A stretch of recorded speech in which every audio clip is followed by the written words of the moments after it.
Hey everyone, Cahlen here, and a viewer asked me to share my thoughts on the effects of the full moon, new moon cycle on human biology, energy, all that type of stuff. So there's the kind of folklore idea. There's the idea that people tend to get crazy around the full moon. That's where we get the word lunatic, lunacy. Luna is the name of the moon. That's why we call it that. Okay, so that's been going on for basically as long as we have human history. Also, another thing tied to it that it goes back into human history, folklore, all that type of stuff, is an effect on women's ovulation and period cycle. Okay, so then there's the scientific study aspect, which there's a lot of studies on this stuff, but a lot of studies aren't very good, and also a lot of them say one thing, and then other ones say the opposite thing, and some of them say nothing. Okay, so basically the science on this is shitty, and honestly, science is shitty in general nowadays. I'm not saying the scientific method is shitty. I'm saying that the scientific industry that we have is not trustworthy. Basically, 50% of the studies that we put out these days are not even repeatable. So basically that by itself tells you science is not reliable. It's not really something that you should take very seriously when making decisions. Okay, so the scientific method, of course, is really important, and ideally, if we were doing things right, we could get some good information, but unfortunately it's just not reliable. And so what are we left with? Well, we're left with our own personal experience. So what I'm going to tell you is my personal experience.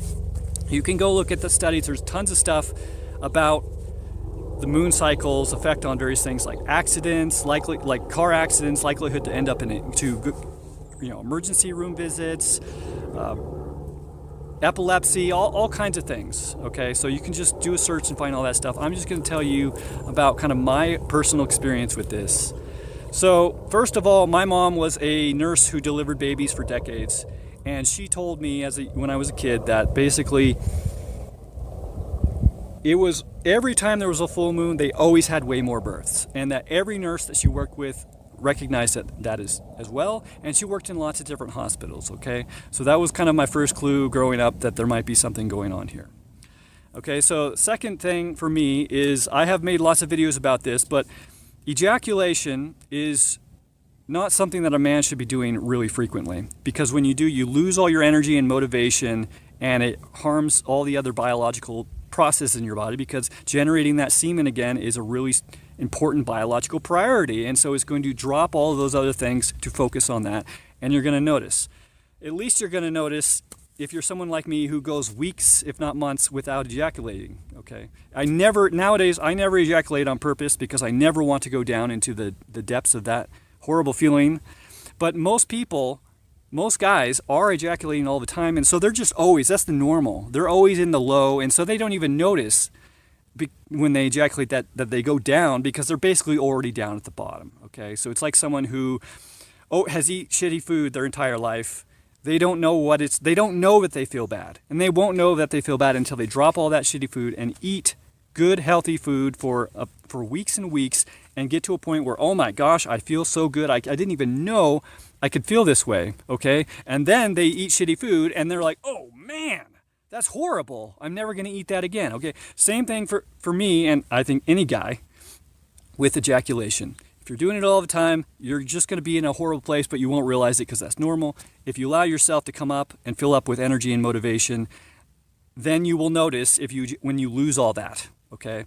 So anyways, because I'm tuned into that, I do notice when there's a change in that effect, okay? So first of all, when the full moon comes around, I am much hornier, like 3 days before the full moon to 3 days after, basically. And also, during that period of time, it's like a window of time where I can ejaculate, and I won't have a very strong dip. I'll have a little bit of a dip, okay? Okay, so now there's also effects that happen with women. Okay, so of course there's studies on this too, and you can go look at all that, but in my personal experience, in my relationship with my girlfriends, they tended to ovulate on the full moon and to have their periods on the new moon. Now, that does tend to be the way things are. when things are natural and women aren't on birth control and surrounded by artificial light and shitty food and stuff like that. But of course, we are in a world right now where that is what everyone's exposed to. And also women their cycles tend to match those of the women that are around them. So even a woman who's in a healthy situation is still around women who are not, right? They're on birth control and all this type of stuff. So in the science of the ovulation and period cycles, it doesn't look like a very strong effect, but there is still an effect that women, on average, are most likely to ovulate on the full moon.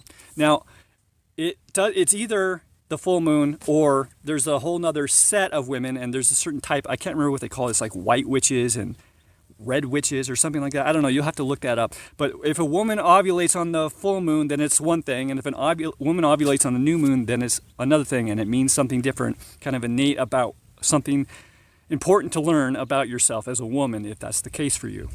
So anyways, the women that I was with tended to ovulate on the full moon and ovulate and have their period on the new moon. And another thing that you can notice is that women, just in general, are more likely to be ovulating on the full moon. In public, you can tell when a woman is ovulating, okay? They go into a totally different mindset. They become more animalistic, and they're like, for example, if they're dating like a beta male, they'd be happy with that guy for, 28 days out of the month. But when those few days come around where they're ovulating, they're going to be kind of repulsed by their guy, and they're actually going to want to have sex with a guy with an alpha male, basically. A big, strong guy who doesn't give a fuck about impressing her or anything like that. She just wants to be ravaged by this guy, basically to be impregnated by a strong man and then go back and make the weak man think that it's his baby and he'll take care of it and all this type of stuff and be a little simp, okay? It's just kind of the biological situation with human females. It's just the way it is. You can tell that a woman is ovulating by how they react to you. For example, if you're a man who's not ejaculating, you're full of sexual energy, you walk into a restaurant during the full moon, you can tell a woman is ovulating because she'll look right at you as soon as you walk in, right? And you can tell by the look in her face, okay? If you're like a pickup artist and stuff like that, find the women who will look you in the eye on the full moon when you walk into the room, and those are the women that you should play your game on, okay? Those are the ones who are actually looking for something. Okay? Just a little bit of a tip. Not that I'm recommending that that's the way you live your life, but if it is the way you live life, it's a little tip you can use. Okay, also, the full moon has an effect on parasites in your body. Okay, so for example, several years ago, I had basically a pinworm infection. So it's a little tiny white worm that gets into your bowels, and it'll be all over your, when you go to the bathroom, they'll be all over and they'll be wriggling and stuff like that. You can also feel them inside of you. It's not really bad, but it's uncomfortable, and you don't like the idea that that's going on. But anyways, they are far more active on a full moon, for sure. And you can tell, okay? Also, that is the time, if you're using diatomaceous earth to kill the worms, which is how you can get rid of them quite easily, the time that you want to do it is on the full moon, because that's when they have the reproductive cycle, when there are the most babies, and the diatomaceous earth is primarily targeting the babies. It basically cuts their skin and makes them dry out and die, okay? So anyways, I could feel that there was, and I could actually see and I could feel that they were more active on the full moon. And I had tried diatomaceous earth at different types, basically non-full moon, and it didn't really knock out the infection, not even close really. And then when I read that you should do it on a full moon, I did it for 3 days on the full moon, and I never ever saw another pinworm again, okay? So just another piece of information. Also, I noticed personally a strong effect on my sleep, so I'm less sleepy during the full moon. It takes me longer to fall asleep, I don't sleep as well, all that type of stuff. And actually that's backed up by scientific research as well, okay? So I'll just quickly talk about some of the reasons why, some theories about why this may be having an effect. Okay, so first of all, there's the gravity. People think, gravity of the moon pulls the tides. We're made up of water. Maybe the gravity of the moon is having an effect on this. The gravity of the moon isn't especially strong on us, so a lot of scientists think that that's probably not what it is. Some scientists actually go, Well, but the gravity effect, the actual amount of gravity that's affecting the human body is so small compared to all these other factors, so that must not be what it is. So the moon must not really have an effect, right? They stop there, right? This is what scientists of today, how they think, because they don't want to think about these things because it feels woo-woo to them, right? So they want to as quickly as possible justify to themselves why it's confirmation bias or something like that. So they just go, oh, it couldn't be gravity because gravity is so small of the moon. So that's not it. So obviously it's all confirmation bias, okay? So first of all, a small amount of gravity and having different effects from different vantage points from different angles could have an effect even if it's small. So that doesn't get rid of the idea, okay, so you're a stupid idiot. So, but anyways, I don't personally think that it's likely that gravity is the largest effect. I think that the electromagnetism, I can't say the word, but you know what word I'm talking about, of the Earth and the sun and the stars and the moon, it changes, okay? So when we're normally, okay, we got the Earth, right? And we all know the Earth has a big magnetic field around it, and the sun is blasting us with solar, whatever, rays or whatever you want to call it, winds. And you know how there's that big whole thing where it hits the planet, so we have the magnetic field over here, it's getting hit, it's kind of thin because it's being pushed by them, and then it's all spread out over on this side like the tail end of a boat, okay? Okay, so all of that stuff affects basically the electromagnetic frequencies that the Earth is shooting off, and we do know that affects us biologically. So that by itself, we know that the electromagnetism of the sun is going to affect the electromagnetism of the Earth, which does affect us, okay? So now you add another element, which is another thing which is affecting, okay, the electromagnetic field. Okay, so on a new moon, we have the sun, we have the Earth, and we have the moon, okay? So you think about how that's going to affect that whole dynamic, right? If you've got a thing sitting right in between, and then on a full moon, it's on the opposite side. So you got the sun, you've got the Earth, and you've got the moon, okay? It's an extremely different situation. Imagine taking 3 big magnets or whatever, some sort of thing that affects the electromagnetic field, and moving them in different ways, and being able to see the lines of the electromagnetic field. They're going to change as you move things. So that's going on as the moon is moving around the Earth, okay?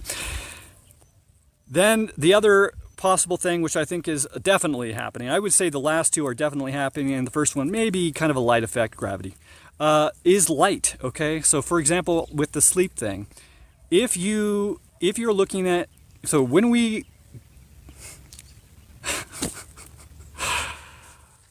it starts getting dark at night, our body will get less blue light and less light in general, okay? So this signals the pituitary gland to start putting out melatonin. And that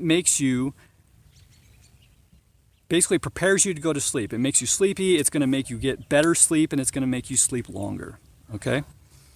So if on a full moon, white light has blue light in it, right? If you're looking at a white screen, you're looking at very strong blue light, and all the other colors as well, but very strong blue light, which is going to even a couple seconds of blue light, by the way, will turn off the pituitary gland from creating melatonin for hours, okay? Just a little tiny bit of light will disrupt it. It's a very strong effect that light has, okay? So compare a full moon and a new moon, and you can definitely see why we would have the effects on sleep.